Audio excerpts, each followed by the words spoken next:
안녕하세요. 인사드리겠습니다. 국어 김민준입니다. 반갑습니다. 미리 양해 말씀을 하나만 구해야 될 것 같아요. 지금 PPT가 글씨가 조금 깨져서 뒤에 넘어가다 보면 조금은 깨져 있는 부분이 보일지도 모르겠습니다. 제가 한 번만 넘겨보고 네, 시작하도록 하겠습니다. 다행히 크게 보시는 데는 무리가 없어 보이고요. 우리 그 자료로 같이 보시면서 저랑 이야기 나누시면 되겠습니다. 네, 자, 다시 한번 인사드릴게요. 국어 김민준입니다. 반갑습니다. 네, 저는 현재 마이맥에서 인간 강사로 수업 진행하고 있고요. 그 다음에 현장 강의들은 대치동에서만 진행합니다. 그리고 내신으로는 영동하고 중동 이렇게 두 학교만 진행하고 있고요. 나머지는 다 수능 수업으로 이렇게 진행하고 있어요. 그래서 제가 지금 말씀드리려고 하는 건 뭐냐면 우리 아이들이요. 내신을 따라가다 보면 실제 1년에 수능을 공부할 수 있는 시간이 많지 않거든요. 우리 내신 대비 몇 주 하죠? 6주요. 직보까지 하면 보통 7번 수업하고요. 아이들 시험 보는 기간까지 하면 8주 정도를 할애하고 있거든요. 그러면 1년이 52주예요. 그러면 내신 4번 빼면 몇 주 남아요? 어렵습니까? 몇 주 남아요? 20주 남아요. 그죠? 그러니까 그 20주가 여름방학과 겨울방학 그리고 중간고사, 기말고사 사이까지 포함된 게 20주예요. 아이들이 한 주도 안 쉬었을 때. 그러니까 요 기간을 잘 활용하지 않으면 수능 공부는 없는 것과 마찬가지예요. 실질적으로 1학년에서 내신만을 중점적으로 공부를 하고 수능을 뭐 방학 때 한 5주 하지 뭐 이렇게 돼버리면 2학년 올라갈 때 사실은 내신은 없는 거랑 똑같다라는 거죠. 우리 대리님 에코가 너무 큰데. 네, 노래해야 될 것 같습니다. 그죠? 그래서 실질적으로 아이들이 중간고사하고 기말고사 사이도 조금 잘 챙기면서 가야 되거든요. 그래서 제가 수능 수업으로 쭉 진행하면서 이번에 아이들이 중간고사, 기말고사 사이 기간이 몇 주 정도 나오지 2주 정도밖에 안 나와요. 그래서 보통 제가 정규 수업에서는 문학하고 독서를 같이 가져가거든요. 그런데 이번에는요 문학에만 집중을 조금 할 거고요. 그 중에서 고전 시간에 조금 집중을 할 겁니다. 그런데 제가 지금 말씀드릴 건 고전 시간을 공부하려면 기본적으로 어떤 능력치를 갖춰야 되는가, 어떤 과정에 의해서 학습을 해야 되는가를 조금 안내 드리고요. 그거하고 연계해서 제가 어떤 수업을 준비했는가도 조금 안내 드려 보도록 할게요. 자, 그럼 가보겠습니다. 자, 첫 번째 포인트입니다. 고전 시간을 학습할 때는요. 자, 고전 국어를 읽을 수 있는 능력치가 기본적으로 필요해요. 자, 이건 무슨 얘기냐면요. 우리 수능에 나오는 고전 시간은 기본적으로 읽기 가능하도록 의역이 되어서 출제되거든요. 그러니까요. 다시 얘기하면 1학년 수준, 2학년 수준, 3학년 수준이 달라요. 1학년 아이들은 고전 국어를 잘 못 읽죠. 아직 중세 국어를 한 번도 공부해 본 적이 없으니까요. 그러니까 1학년은요 더 많이 의역되어서 나오고요. 2학년, 3학년 올라갈수록 고어가 더 많이 노출된다는 거예요. 그래서 기본적으로 고어를 읽을 수 있는 능력치가 조금 필요합니다. 예를 들면 반치음은 어떻게 되는지, 또는 자음군 단순화는 어떻게 되는지, 아래 안은 어떻게 풀이해야 되는지, 또는 종결어미에서 평서형, 의문형, 간탄형 이런 것들이 어떻게 노출되는지를 내가 스스로 먼저 학습할 수 있어야 돼요. 안 그러면 못 읽어요. 못 읽어요. 그래서 첫 번째 스텝이 뭐냐면 기본적으로 고전 국어를 읽을 수 있는 능력치를 갖춰야 되고요. 2학년쯤 되면 중세 국어를 어느 정도 학습했기 때문에, 그런데 사실은요 내신에서 다루는 고전 국어는요 학교마다 너무나 판이하게 달라요. 어떤 학교는 굉장히 간단하게 다루고요. 어떤 학교는 굉장히 심화 수업을 진행을 하세요. 그래서 한 번은 스스로 정리를 할 시간이 분명히 필요합니다. 그래서 우리 고전국어, 고어가 노출된 고전 시가를 읽을 수 있는 능력치를 먼저 갖춰야 되고요. 그다음 두 번째입니다. 자, 필수적인 한자어, 관용 표현 그리고 사자성어를 학습해야 돼요. 자, 여기에서요. 필수적인 한자어하고요. 그다음 사자성어는 별표 한 번만 쳐주실래요? 굉장히 중요합니다. 기본적으로요. 수능에서 국어는요. 우리 아이들이 그냥 읽을 수 있다. 다시 얘기하면 텍스트를 주면 우리 아이들이 그것의 의미를 도출할 수 있게 출제하는 게 기본 목표예요. 수학 능력이니까요. 그러니까 아이들의 암기력을 테스트하지 않는다고요. 그런데요. 우리 국어 영역 안에는 어휘라는 영역도 분명히 들어있기 때문에 이 어휘를 점검하는데 아이들이 굉장히 어려워하는 것 중에 하나가 고전시가에서의 어휘죠. 그런데요, 아이들 입장에서는요, 어떤 게 필수 어휘고 어떤 게 그냥 몰라도 되는 어휘인지, 어떤 것을 암기해야 되고 어떤 것을 암기하지 않아도 되는지 이것에 대한 구별이 잘 되지 않아요. 그래서요, 제가요 아이들한테 필수 어휘로 제시하는 것들이 어떤 거냐면 2010년도부터 24학년도까지 필수 어휘들을 쭉 다 뽑아서 아이들에게 제시하고 그것을 암기시킬 거예요. 그러니까 아이들은 이걸 구별할 수 없기 때문에 제가 구별해서 줄 겁니다. 그래서 적어도 그러니까 재작년 수능 같은 경우에 문제를 보시진 않았겠지만 고전 시가에서 천석고황이라는 단어와 연하고질이라는 단어, 요 두 단어를 메인으로 문제를 출제했어요. 그런데요, 작품하고 무관하게 천석고항이나 연하고질이라고 하는 단어는 우리 관동별곡이라는 작품을 학습할 때 주로 아이들이 접하게 되는 단어인데, 이 단어는 자연을 사랑하는 병을 가리키는 어휘예요. 근데 이 단어를 모르면 못 풀게 냈어요. 이건 뭐냐면 평가원의 의도는 야, 이 정도 단어는 네가 알고 있었어야 돼. 내가 주지 않아도 알고 있었어야 돼라는 시그널을 계속 보내고 있는 거거든요. 그래서 그 필수 어휘를 기본적으로 알고 있어야 한다. 그래서 사실은 1학년에는 이런 단어가 크게 많이 노출되지 않아요. 근데 2학년 때부터 슬슬 노출되고요. 3학년 되면 굉장히 많이 나오거든요. 그래서 제가 아이들한테 배부하는 단어는 3학년 것이고요. 자, 3학년에서 우리 첫 번째 주차, 제가 이번에 2번 수업 진행할 건데요. 첫 번째 주차에서는 수능에만 출제된 어휘들을 배부할 거고요. 자, 두 번째 주차에서는요. 평가원 6월, 9월 거까지 여기서도 고전시가에서 필수 어휘들을 뽑아서 아이들하고 학습하게 될 겁니다. 자, 그다음에 두 번째 포인트입니다. 자, 고전시가 접근법인데요. 고전시가는 현대시와 접근하는 방법이 전혀 달라요. 기본적으로 현대시는요, 다루고 있는 제재도 많고요. 그리고 화자의 정서나 태도도 굉장히 상이해요. 이건 무슨 얘기냐면 우리 현대시는 일제강점기부터 시작하잖아요. 일제강점기, 그리고 독립, 그리고 한국전쟁, 그리고 민주화, 산업화, 도시화, 그리고 현재 다변화된 여러 제재들, 이런 것들에 대해서 제재도 다양하거니와 반응도 전혀 달라요. 그리고 어떤 작가는요, 자, 화자를 등장시키면서 다른 반응을 모두 다 드러내면서 이것 사이에 갈등을 드러내기도 해요. 예를 들면요, 이런 거예요. 간단합니다.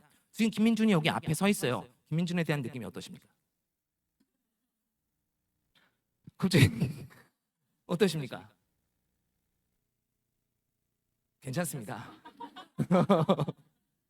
그냥 편안하게 말씀해 주셔도 한 번만 더 어떠십니까? 아, 좋아요. 너무 추상적이죠. 어떠십니까? 아, 피부가 좋으세요? 처음 들어봅니다. 보세요. 이런 거예요. 똑같은 상황을 주고도요, 각각 다 개별적으로 다른 반응을 보인다고요. 이게 현대시예요. 그래서 현대시는요, 아주 객관적으로 드라이하게 지문에 나와 있는 어휘나 어조 이런 것들을 가지고 주제를 뽑아낼 수 있게 훈련하는 거예요. 진검승부하는 거예요. 다이렉트로. 그런데요, 고전 시간은 달라요. 옛날 사람들은요, 생각이요, 천편일률적이에요. 특히나 우리의 시험 범위에 들어있는 작품들은요, 똑같습니다. 질문 드려볼까요? 조선시대 때 사람들은 자연을 지향했을까요? 속세를 지향했을까요? 자연이요. 맞나요? 우리 교과서에 실려 있는 작품은요, 속세를 지향하는 작품은 단 한 작품도 없어요. 수능에도 그렇게 출제되지 않아요. 그래서요, 자, 현대시와 읽는 법이 조금 다릅니다. 아예. 무슨 얘기냐면 고전 시간은 정형적인 테마가 존재하고요. 이 테마의 틀 안에서 작품을 이해하려고 해야 돼요. 그러니까 학습법에서요, 이건 되게 중요한 얘기인데요. 우리 아이가요, 고전 시간을 예를 들어서 1000작품을 봤어요.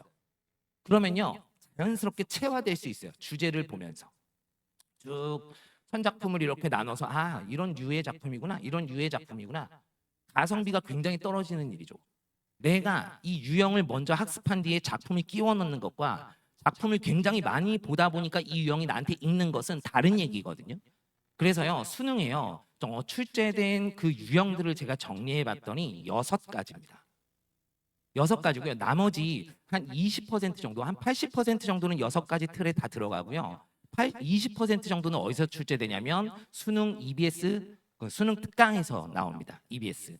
그래서 그 해의 EBS를 조금 잘 봐야 되는 거고요. 나머지는 이 6가지 안에 다 걸립니다. 아마 고2까지 모의고사에서는 이 6가지 안에 안 걸리는 고전 시간은 출제될 리가 없을 거예요. 아예. 그래서 그 6가지가 어떤 거냐면 요런 겁니다. 풍류, 애정, 유배, 기행, 풍자, 교화까지. 이 안에 다 걸립니다. 제가 사례를 한번 보여드리면요, 이렇게 정리해 왔어요. 자, 풍류 테마인데요. 풍류 테마 같은 경우에 자, 정형성이 있다라는 건 어떤 거냐면 시에서 전개하고 있는 시적 상황이 이미 정해져 있고요. 그리고 정서나 태도도 똑같습니다. 아까 말씀드린 대로 자, 풍류 테마는요, 예전에 조선시대 때 사람들 풍류 어디서 즐겼어요? 제가 아이들한테 이렇게 질문하면요, 기생집이요. 아니거든요. 무조건 자연으로 가요. 그죠? 그래서 자연 경치를 즐기고요. 자, 이 공간은 산강, 농가, 어촌 이런 전원 생활들이에요. 그런데요, 내가 진짜 좋아하는 걸 강조하려면 내가 싫어하는 걸 보여주면 그게 더 잘 보여요. 그렇기 때문에 항상 속세와의 대비가 드러납니다. 그래서 이분법적 대비가 나온다. 자, 여기서요, 이런 거예요. 자, 고전 시간에 처음 세 줄을 딱 읽었어요. 세 개 행, 세 개 구를 읽었어요. 그러면 아, 이거 풍류 테마야. 그럼 앞쪽에 자연에 대한 예찬, 자연에 대한 지향이 나올 거야. 뒤쪽에 분명히 속세에 대한 거부나 지양 이런 게 나올 거야. 를 예측하면서 보면 내가 모르는 어휘가 좀 있더라도 읽힌다라는 거예요. 문제는 풀 수 있다라는 거예요. 내신 문제가 아니잖아요. 내신 문제 유형하고 수능 문제 유형은 완전히 달라요. 그래서 문제를 풀어갈 수 있다는 거예요. 거기다가 보기 상자의 도움을 받으면 굉장히 수월하게 풀어낼 수 있다. 그러니까 내가 고전 시가에서는요, 실제 수능장에 딱 갔을 때 내가 완벽히 본 작품이 아니라면 완벽히 현대어로 풀이하고 문제를 푸는 친구는 아예 없다고 보셔야 돼요. 그럼에도 불구하고 내가 문제를 풀어낼 수 있다? 그러면 성공이라는 거죠. 그걸 연습해야지 내가 한 작품을 완벽히 학습하겠다? 내신 때처럼 우리 자습서에 있는 것처럼 줄줄줄줄 다 외워버리겠다? 이런 태도로 접근하면요, 수능 공부는 하는 게 아니에요. 그냥 내신 공부의 일환인데 나오지 않을 내신 공부를 하는 거랑 똑같아요. 그래서 이 방법을 익히는 게 중요하고요. 여기에서요, 정형적으로요, 얘네 둘을 차단하는 자연물도 또 나옵니다. 그래서 그런 것들이 산, 구름, 안개, 강 똑같습니다. 어떤 시든 거의 대부분. 그리고 자, 화자의 주요 정서나 태도도 똑같아요. 자연에 대해서 만족, 지향, 감탄, 임금의 감사 이런 거죠. 저는요, 아이들한테 수업할 때 이렇게 얘기합니다. 아, 조선시대 때 양반들의 정신병이야. 이렇게 얘기하는데 자연이 굉장히 아름답대요. 그래서 내가 이 아름다운 자연을 보는 건 누구 덕분이에요? 임금님 덕분이에요. 임금님 짱 이런다는 거예요. 그죠? 그래서 제가 예로 애들한테 이렇게 얘기해요. 야, 너 되게 맛있는 거 먹으면 좋지? 아, 질문 안 드리겠습니다. 되게 맛있는 거 먹으면 좋지? 되게 좋아. 그 상황에 우리 윤석열 짱 이거 외치니? 그러면 애들이 아니라는 거예요. 근데 조선시대 때 양반들은 그런다라는 거죠. 이런 것들을 우리는 충의사상이라고 합니다. 그리고 이런 것들을 강호한정이라고 얘기하기도 하고요. 자, 그리고 나서 속세에 대해서는 항상 비판, 거부, 지양, 기피 이런 태도가 드러납니다. 그래서 항상 자, 속세와 자연 사이의 갈등 상황에 있을 때 자연을 선택하게 된다. 이렇게까지 내가 틀을 갖추고 있으면 이것을 앞에 있는 6가지 정형적 틀을 내가 갖추고 있으면 작품을 읽어가는 데 훨씬 더 도움이 된다라는 거죠. 됐나요? 자, 그래서 이게 이제 메인인 거고요. 자, 그다음 네 번째 포인트입니다. 자, 고전 시가에서 문형을 학습할 수 있어야 돼요. 이건 출제 요소거든요. 제가 만약에 여기서 어떠한 질문을 드리든 이 질문에 대한 의도가 있지 않겠어요? 그죠? 그냥 제가 뭐 실없는 사람처럼 갑자기 뭐 질문 던지고 막 이러진 않을 거잖아요. 그죠? 그러니까 그 질문에는 반드시 의도가 있고요. 그 의도에 따라서 작품을 읽어줘야지만 그 문제를 정확하게 풀 수 있겠죠. 맞나요? 그죠? 그래서 문제 유형을 학습하는 건 굉장히 중요해요. 이거는 내가 작품을 읽을 수 있는 단계 이후에 해야 되는 학습이고요. 자, 이 문제 유형도 그냥 학력 평가에서 내놓는 문제 유형 정도가 아니라 아예 평가원에서 내놓는 문제 유형으로 학습을 해야 돼요. 그러니까 출제 기관에서 내놓는 거. 예를 든다면 이번에 우리 고2 모의고사 같은 경우에 지금 2학년 부모님들도 계시죠. 고2 모의고사 같은 경우에 3월 모의고사가 어마무시했죠. 100점 만점에 표준 점수가 160점 나왔습니다. 이 얘기는 무슨 얘기냐면 난이도 실패한 거예요. 우리 서울시 교육청이요. 사실은 3월 달마다 우리 조금 자존심을 조금 부려요. 나 평가원만큼 열심히 내볼 거야. 해서 계속 난도 조절을 실패합니다. 1학년은 괜찮은데요. 2학년에서 난도 조절을 실패해서 우리 표준 점수가 160점이 나왔다라는 건 어떤 의미냐면 우리 불수능이라고 부를 때 표준 점수가 100점 만점의 표준 점수가 145점이 기준이에요. 그런데 160점이 나왔어요. 그러니까 말도 안 되는 난도로 출제한 거예요. 그러니까 어떤 문제는요, 전국의 모든 아이들이 아예 모르고 찍은 거예요. 그런 정도의 난도라는 거예요. 그러니까 말이 안 되는 거고요. 그러니까 이런 모의고사는요, 사실은요, 열심히 풀어볼 이유가 없는 거죠. 난도 조절에 실패한 문제니까. 우리가 봐야 되는 건 궁극적으로는 평가원 기출이에요. 그런데 평가원 기출을요, 제가 높아심에 말씀드립니다. 우리 아이 빨리 공부시켜야지 하면서 평가원 기출을 먼저 풀리게 되면 평가원 기출은 굉장히 소중한 제재예요. 6월, 9월, 11월 1년에 3개밖에 안 나온다고요. 5개년치 해봐야 15개밖에 안 나온다고요. 그런데 우리 아이가 아무런 시각이 없는 상태에서 평가원을 막 풀어봐요. 그렇게 되면 나중에 평가원에서 요구하는 바를 전혀 캐치하지 못해요. 왜냐하면 내용을 다 알기 때문에. 그러니까 기출 분석이 안 됩니다. 그러니까 적어도 이렇게 문형학습까지 아까 고전시가 뭐 시도 마찬가지고 현대시, 현대소설, 고전소설도 마찬가지고요. 이렇게 갈래별로 이러한 능력치를 다 갖춰놓은 뒤에 평가원 기출을 분석하는 거예요. 그 뒤에 3회독이니 5회독이니 그런 게 필요한 거라고요. 그 전에 미리 1학년 때, 2학년 때 먼저 풀어본다? 사실 의미가 없어요. 오히려 아까운 제재를 버리는 거예요. 그러니까 일반 사설 모의고사나 이런 거랑 전혀 류가 다르다고요. 그죠? 평가원의 시각이 들어있는 거기 때문에. 어찌됐건 자, 그래서 우리 고전시가의 문형을 학습하셔야 되는데, 자, 얘는요 우리 기본적으로 시가문학이기 때문에 시가문학에서 물어보는 출제 요소들이 분명히 있습니다. 이걸 먼저 익혀야 되고요. 그 다음에 고전시가만 또 다루는 또 출제 요소가 있습니다. 그래서 이러한 출제 요소들을 분석해서 내가 알 수 있어야 돼요. 그래서 문형을 딱 보게 되면, 발문을 보게 되면 아, 이런 걸 묻고 있구나. 그럼 난 작품 이렇게 읽어야지. 그죠? 지금 우리가 작품을 감상하려고 하는 게 아니고 문제를 풀기 위한 텍스트로 접근하는 거잖아요. 제가 문학인데도 계속 텍스트라고 말씀드리는 이유는 뭐냐면, 우리가 수능 문학에서 문학은요 감상하는 게 아니에요. 감상한다라는 건 내가 즐거운지 슬픈지 이거잖아요. 그럼 감정을 묻지 않는다고요, 우리한테. 논리적인 구조를 묻고요. 이 시어가 어떤 의미를 띠는지 논리적으로 객관적으로 판단해봐. 다만 평가원이 제시하는 시각에 따라서 이렇게 되고 있는 거거든요. 그래서 자, 결국은 아주 객관적으로 분석을 할 수 있어야 돼요. 독해를 할 수 있어야 되고요. 그것이 출제 포인트에 맞춘 독해여야 한다라는 거죠. 그러니까 유기적으로 연결이 돼야 됩니다. 그 다음 선택지의 정오를 판단할 수 있는 능력. 자, 얘는요 문학 개념을 꼼꼼히 조금 잘 다져놔야 한다. 심지어요 어머님들, 제가 현장에서 수업을 해보면 이런 겁니다. 고2쯤 되면 적어도 소설의 시점 4가지 정도는 다 알지 않을까? 라고 생각하시죠. 중학교 때도 다 했으니까요. 몰라요. 몰라요. 중학교 때부터 소설 계속 봤는데 소설의 4가지 시점이라고 하는 1인칭인지 3인칭인지 주인공인지 관찰자인지 전지적 작가인지 관찰자인지 또는 제한적 전지적 작가 시점인지 이런 것들을 아예 몰라요. 선지로 풀어주면 이름만 알아요. 그래서 그 문학 개념을 내가 명확하게 알 수 있어야 선지의 정오를 판단할 수 있습니다. 우리 문학 영역에서요 문학 개념이 굉장히 중요한 이유 중에 하나가 뭐냐면 이런 거예요. 문학이라는 건 아까 말씀드린 대로 감상의 영역이에요. 예술이란 말이죠. 그런데 이 예술 작품을 선지 5개를 주고 객관적으로 정오를 판단해라 라고 하는 건 사실은 불가능한 거거든요. 어떤 시를 보고 누군가는 즐겁고 어떤 시를 보고 누군가는 슬플 수 있거든요. 그죠? 그러니까 이 주관적인 판단, 주관적인 성격, 이것에 대해서 계속해서 컴플레인을 받아왔다고요. 그래서 이 컴플레인을 피하는 방법 중에 하나가 뭐냐면, 보기 상자를 통해서 우리 작년에 킬러 문항에서 지적받았던 것 중에 하나가 뭐냐면 작품에 해석하는데 도움이 되는 보기 상자가 부실하다였어요. 문학에서는. 그러니까 보기 상자를 제대로 주지 않는 거. 그래서 보기 상자를 통해서 작품 해석의 방향을 정해주거나 또는 정오를 판단할 때 선택지에 문학 개념을 계속 녹여 넣는 거예요. 그런데 아이들은요 문학 개념이 녹아 있는지 몰라요. 그러니까 정오를 판단하기 힘들죠. 그러면 찍고 넘어가고 아 그러네, 또는 아 이거 왜 틀렸지? 이렇게 되는 거거든요. 그래서 명확하게 선택지를 판단할 수 있는 능력치가 필요합니다.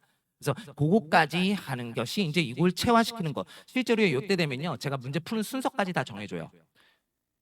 그래서 아예 문제 푸는 그 순서가 나한테 딱 체화되어 있어야 돼. 아는 건 소용없고요. 수능장 가서 내가 아는 거대로 연습이 안 되었는데 하는 건 오히려 망하는 길이라서 체화시켜야 돼요. 어떤 문제를 먼저 풀고 어떤 문제를 나중 풀어야 하는지, 어떤 것에 주안점을 둬야 되는지 이 과정까지 다 익히게 될 거고요. 이렇게까지 가면 이제 포인트 4개를 다 말씀드렸습니다.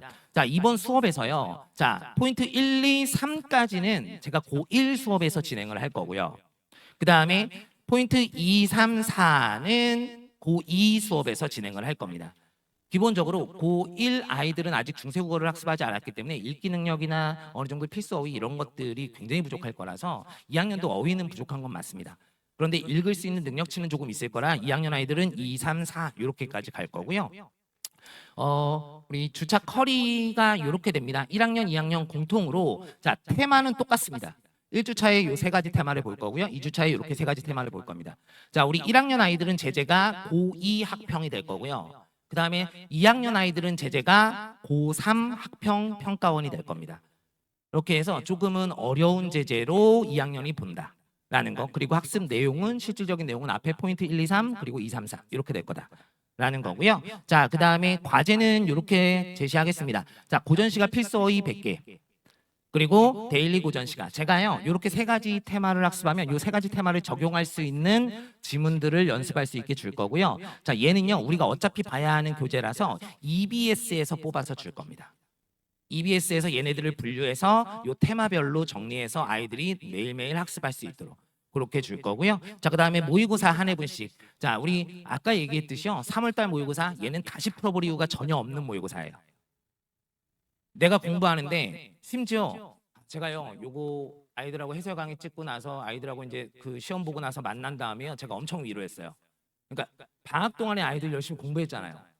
근데 3월 모의고사 봤는데 점수가 엉망이에요. 막 70점 맞았대요. 그래갖고 선생님 막 시험지 던지면서 꾸기면서 왔어요. 그러니까 이러면 방학 동안에 열심히 한 것에 대한 아이들이 성취감을 전혀 못 느끼게 한 시험이었어요. 좌절하게 하는 시험 교육청에서 이렇게 되면 됩니까?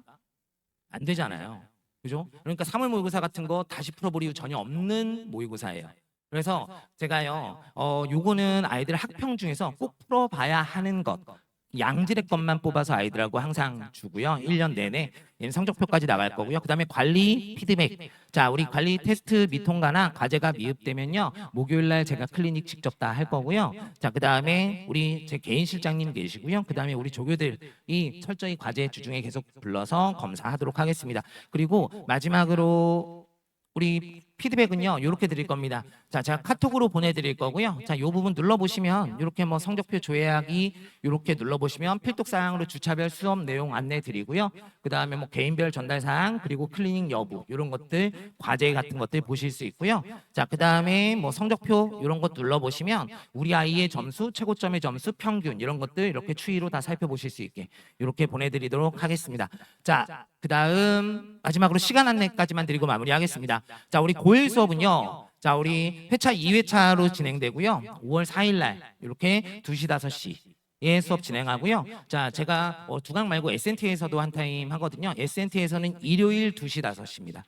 일요일 2시 5시고요. 자, 고2 수업은 자 2회로 진행할 거고요. 5월 4일 10시부터 1시 3시간 동안 진행되고요. SNT에서는 자 우리 저녁 일요일 저녁 6시 반부터 9시 반까지 이렇게 수업 진행하도록 하겠습니다.